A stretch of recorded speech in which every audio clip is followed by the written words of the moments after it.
إياك نعبد وإياك نستعين صراط الذين أنعمت عليهم غير المغضوب عليهم ولا الضالين آمين. السلام عليكم ورحمة الله وبركاته. هدي رايد مولا ليل waxaan ka hadlaynaa maanta suurada la yiraahdo suuratul Faatiha amaba alxamdu. hadaba suurada la yiraahdo suuratul Faatiha waa rukni arkaanta salaada kamid ah. qofkana marka uu salaada tukanayo hadii uu san akhrinin salaadiisi waxba kama jiraan. hadii uu Faatixada kaliya uu qofkii akhriyo afartii ragcadood baa uu Faatixada ku akhriyo ama labadii ragcadood ama saddexdii ragcadood ba hadba salaada ay tahay Faatixada kaliya uu akhriyo uu san suurad kale ku darin salaadiisi waa ansaxaysaa. laakiin haduu Faatixada ka tago salaadiisi waxba kama jiraan. hadaba walaalayaal qofkii marka uu Faatixada uu akhrinayo hadii uu khaldo khalad jaliya khaladku waa labo, midna waa khafi midna waa jali. khalad jaliya oo weyn oo weliba kelmadii khaladka hadii uu khaladkaasi uu macnihi kelmadda uu bedelayo waxa weeye salaadiisa qofka waxba kama jiraan. tusaale ahaan qofkii isaga oo salaadii tukanayay wuxuu yiri ancamtu ayuu yiri ancamta ayayna ahayd ilaahayow nagu hanuuni jidka kuwii aad u nimcaysay ayay ahayd. haddaa laakiin adigi dhahdid ancamtu aan u nimceeyey bay noqonaysaa. adigii ayaad waxaad leedahay aan u nimceeyey, marka khada weyn ayay noqonaysaa. khaladkaasina salaadii waa ay ku buraysaa. sidoo kale akhdaada ay salaada ku burayso waxaa ka mid ah iyaaka baa tiri iyaaka oo ya-dii ayaanad shadin. in badanna waa ay khaladkaas waynaga dhacaa. waa inaad ya-dii shadaa, ya-dii waa inaad shadaa oo adkaysaa iyaaka aad dhahdaa. marka haddii waxa weeye aad dhahdid iyaaka aad iska dhahdid iyaaka nacbudu ilaahu adaanu ku caabudaynaa ayay ahayd.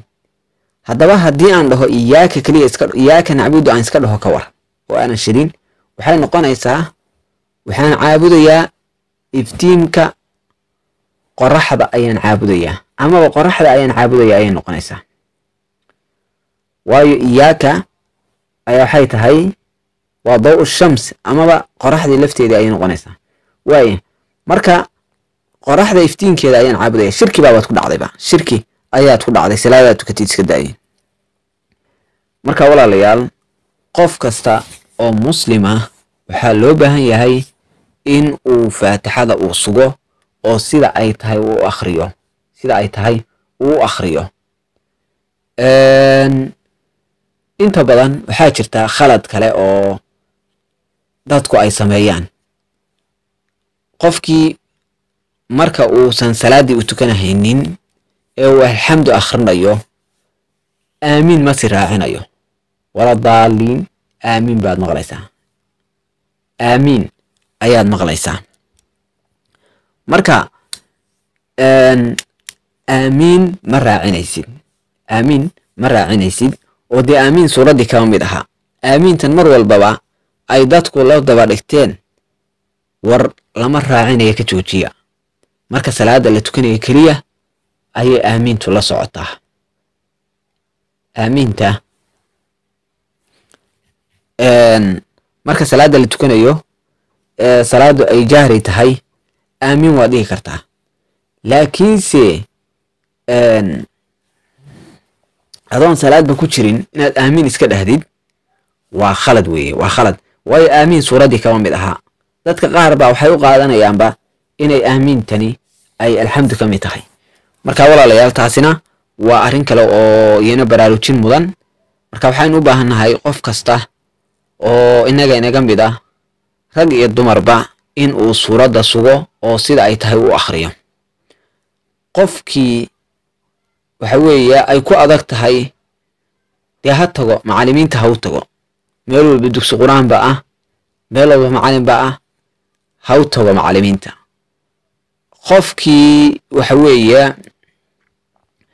aan macaan u tegi karin dee youtube-ka ha galo oo ha ka dhageysto culimada ha ka dhageysto culimo aad waliba qiraa'aadka ugu fiican oo xataa nudqiga qofka ka saxaya ayaa jira sida sheekha la dhaho Ayman Suwayd oo kale tag YouTube-ka tag iska dhageyso iskaga celcesho maalin kasta 5 jeer dhageyso waad saxaysaa salaada walaalayaal sida aan horeba u soo sheegnay ma ansaxayso haddaan faatixadaada aysan sugnayn faatixadaada sug si salaadaadu ansaxdo salaadana waxaynu ognahay inay tahay tiirarka salaada salaadana waxaan ognahay in ay tahay waxa ugu horeeya qofka la xisaabinaya inay tahay oo haddii qofka salaadiisu ay hagaagto acmaashiisa kalena ay hagaagayso marka suuradaha kaleba iska dhaaf alxamdu kaliya sug salaadaada markaad tukanaysid haddaa alxamdu kaliya akhridid waa kifaayo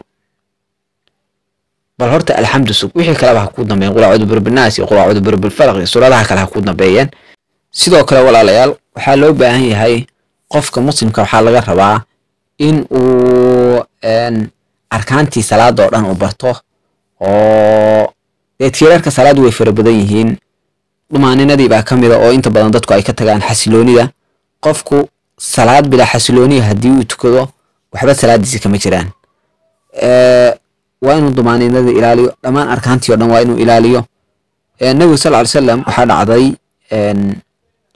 nin baa tukaday markaasuu ku yidhi maa tukanine ku noqo salaadii ayuu ku yidhi